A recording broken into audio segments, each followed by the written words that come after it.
श्रीमन नारायण, राधे राधे, हरे कृष्णा। आज महाशिवरात्रि व्रत के उद्यापन की विधि बतलाएंगे हमारा धार्मिक चैनल के माध्यम से, और जो शिव पुराण में लिखा गया है उसी के अनुसार बताने का प्रयास करेंगे। शिव पुराण में उद्यापन की क्या विधि लिखी गई है वो सब हम अपने इस चैनल के माध्यम से बताएंगे। हमारे चैनल को लाइक करें, सब्सक्राइब करें। तो शिव पुराण में जो उद्यापन की विधि लिखी गई है उसमें सूत जी महाराज से जब प्रश्न कर रहे हैं, बहुत सारे ऋषियों ने प्रश्न किया कि हमें शिवरात्रि व्रत के उद्यापन की विधि बतलाइए, जिसका अनुष्ठान करने से साक्षात महाशिव शंकर निश्चय ही प्रसन्न हो जाते हैं। उस व्रत की उद्यापन कैसे करते हैं ये बतलाइए।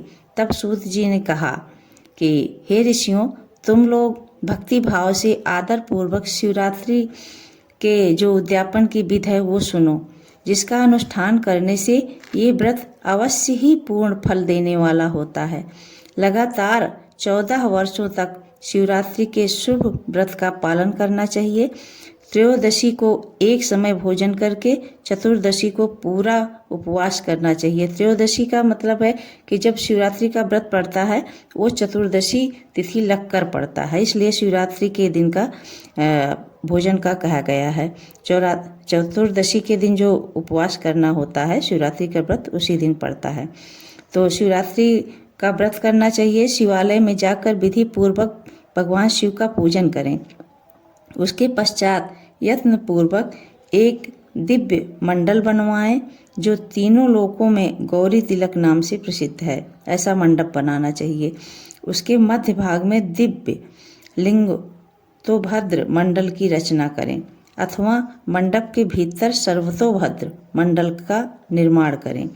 वहाँ प्रजापत्य नामक कलशों की स्थापना करें। वे शुभ कलश वस्त्र, फल, दक्षिणा के साथ होने चाहिए। इन सबको मंडप के पार्श्व भाग में यत्नपूर्वक स्थापित करें। मंडप के मध्य भाग में एक सोने का अथवा धातु के, तांबे का आदि का बना होना कलश होना चाहिए। सोना तो आजकल सबके पास नहीं है, लेकिन और धातु का जो भी हो, पीतल का, तांबे का, वो कलश स्थापित करना चाहिए। शिव पुराण की स्वर्णमयी प्रतिमा बनाकर रखें। वो प्रतिमा 1 पल तोले अथवा आधे पल सोने की होनी चाहिए। जैसी आपकी शक्ति हो उसके अनुसार प्रतिमा बनवाएं।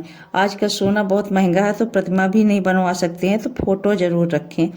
वाम भाग में पार्वती जी की और दक्षिण भाग में शिव जी की प्रतिमा स्थापित करें। रात्रि में उनका पूजन करें। आलस्य छोड़कर पूजन का काम करना चाहिए। उस कार्य में 4 ऋषियों के साथ एक पवित्र आचार का वर्ण करें और उन सब की आज्ञा लेकर भक्ति पूर्वक शिव की पूजा करें। रात को प्रत्येक पहर में अनेकों प्रकार पूजा करते हुए जागरण करें।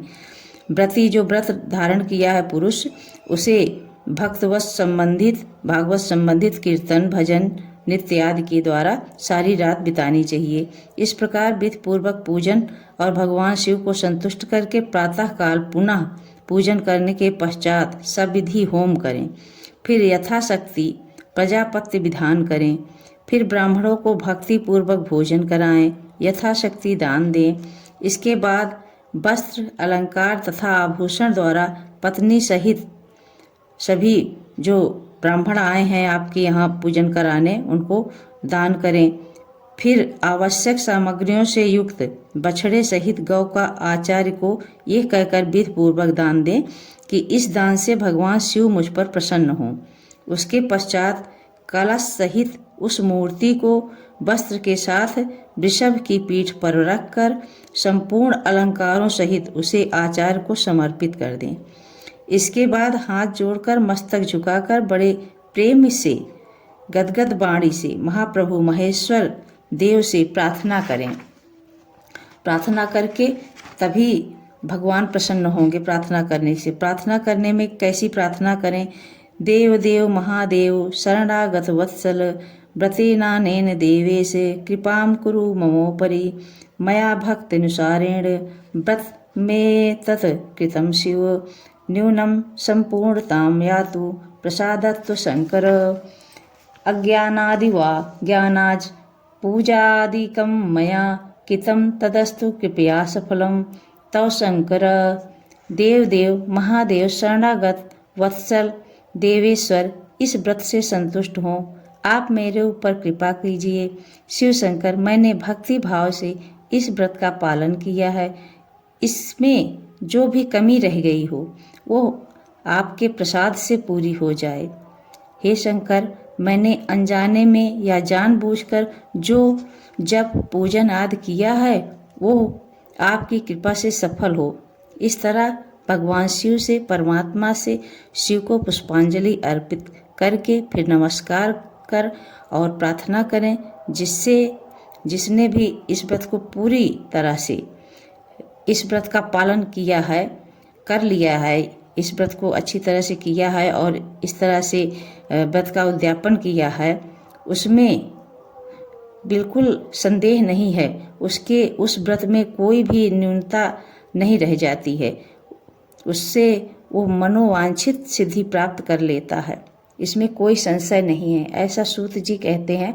शिव पुराण में ऐसा ही बताया गया है और शिव पुराण के अनुसार जो विधि बताई गई है, इस विधि से जो भी उद्यापन करता है उसकी सारी मनोकामना पूर्ण करते हैं भगवान भोलेनाथ। बाकी यथाशक्ति जो भी हो उस अनुसार आप व्रत का उद्यापन करें। कोई ज़रूरी नहीं है कि आपके पास सोना नहीं है तो आप उद्यापन नहीं कर सकते हैं। भगवान सबकी सामर्थ्य को समझते हैं और देखते भी हैं। आप में भाव होना चाहिए, बस भाव के साथ आप ब्राह्मण बुलाकर आप पूजन करके और इस तरह से व्रत का उद्यापन करें। लेकिन आप 14 वर्ष तक निरंतर व्रत रहने के बाद ही उद्यापन करने का विधान है। इस व्रत में महाशिवरात्रि का व्रत बहुत ही मनोवांछित फल देने वाला ये व्रत है, इसलिए इस व्रत को रखें आप जब तक रख सकते हैं और उसके बाद उद्यापन करके ही इसको समाप्त करें। इस व्रत का उद्यापन करके पूर्ण करें। इस तरह से व्रत रखने की जो विधि बतलाई गई है महापुराण में, शिव महापुराण में, वो हमने आपको बताई। आपको कैसी लगी आप हमें कमेंट करके ज़रूर बताएं। श्रीमन नारायण, राधे राधे, हरे कृष्णा।